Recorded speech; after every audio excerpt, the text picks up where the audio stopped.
Hey guys, Doug here from Motion Raceworks. Today's Tech Tip Tuesday, we're talking about tire pressure on your drag radials.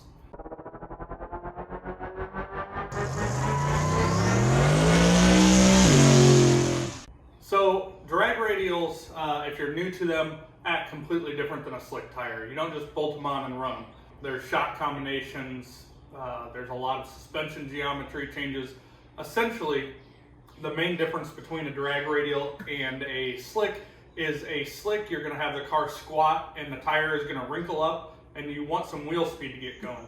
On a drag radial, you want zero wheel speed. You're using the firmness of the sidewall and you're separating the suspension and thereby driving the tire into the ground, but the car isn't squatting on it. So with that, there's some different dynamics. One of the main benefits of drag radial is the fact that it's more stable going down the track. We run higher air pressure, we have a stiffer sidewall, the car doesn't move back and forth as much, you don't have wheel speed. It just more or less drives more like a performance car should, at least in my mind. Nothing wrong with slicks, but it's just a big advancement. In fact, most cars, if you put a drag radial on them and get them to go down the track, they'll pick up at least a tenth. That's from less tire flex, less slippage. Typically they go faster 60 foot, at least a lot of times. So today I just want to talk about tire pressure because the first time I jumped into a drag radial, I had no idea what I was doing. I was used to running slicks at 10, 11 pounds, maybe a little less. So drag radials are different. If you look in this video, you can see how wrinkled up the tire gets at launch. We can slow it down for you. One of the things you don't want to do in a drag radial is have it wrinkle because that motion of it wrinkling is wasted motion, wasted time. Instead of moving forward, the tire is wrapping up, and then when it unwraps, you can get into tire shake. It just creates unstable, and potentially it'll make it spin, and most of all, it slows the car down. So one of the things you'll notice with a drag radial as you start to go faster, as you start hitting it harder, so to speak, off the line with more power, typically I see this like after you get sub 120, 60 foot, you'll start to wrap that tire up. A drag radial usually will want to be run anywhere from 15 to almost 19 pounds.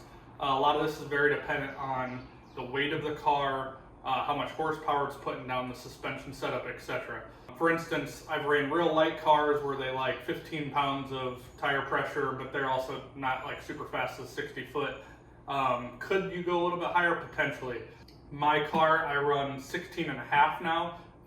In this video that I just showed you, or these pictures, I think I was at about 15 and a half.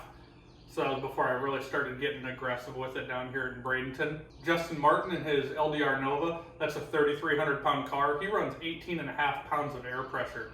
A lot of guys run anywhere between 16 to 17 typically. Like I said before, the weight matters a lot. A 2,800 pound car doesn't have as much force acting on the tire trying to collapse it and wrinkle it as a 3,300 pound car. So while I can't give you the exact number that you need to run in your vehicle, I typically start anywhere between 15 to 15 and a half.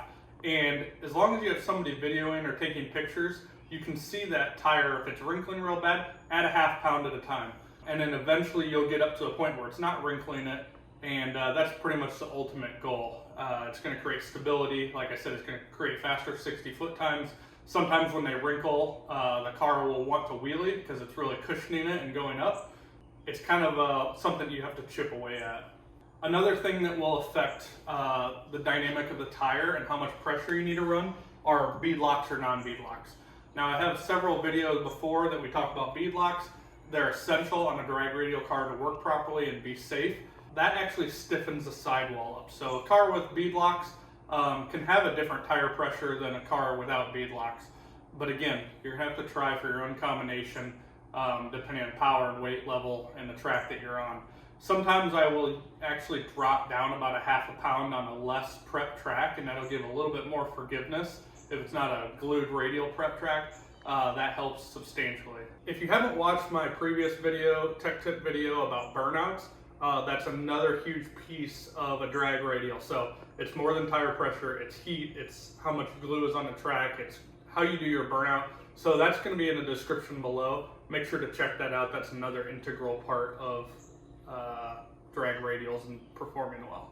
Lastly, I want to show you 3 more tools that you would want to have at the racetrack, and they'll change the way you do things. This new Milwaukee air compressor, I'm not sponsored by Milwaukee. They didn't pay me for this. I don't sell them, but this thing is life-changing. It allows you to set a tire pressure, so you can just hit the button and walk away, and it screws right on your valve stem. It takes regular Milwaukee batteries, which is cool, and they last forever. They're really handy to have around. They're light and easy. Toss it in the trailer or toss it in your truck. The other suggestion I have, you can get analog dial style, or you can get digital gauges.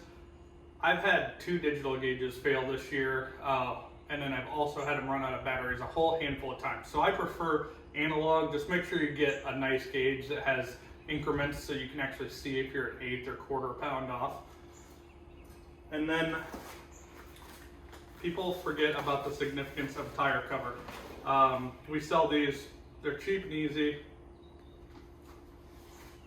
Shoot.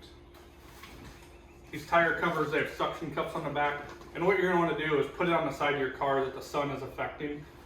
If this tire is substantially hotter than that tire, the dynamics of the tire are going to change, so you want to keep them similar. It'll keep the tire pressure consistent. So if you put I basically go up to the lanes with 17.5 pounds. I'll put this on the hot side, and then right before I run, I'll drop them down to 16.5 or whatever I'm running that day. So these are cheap, easy insurance. You can throw them in the back seat. They don't weigh anything. I never take them out of the car. I also throw my gauge in the back of the car. All right, guys, that's it. If I was you, I would start at about 15.5 pounds on your drag radial and then chip up from there. The best way to monitor is to have somebody take a video. You're basically wanting to get that wrinkle, that rotational wrinkle out of the tire and make sure it hooks. And you want to run as much tire pressure as possible without giving up traction and performance. That'll create for a stabler, faster 60-foot time and an overall better experience with drag radials. If you have questions, don't forget to drop them in the comments below. We'd love to hear from you guys. That's actually how we got the idea for this video. So we'll see you guys next time. Thanks for tuning in to Tech 15.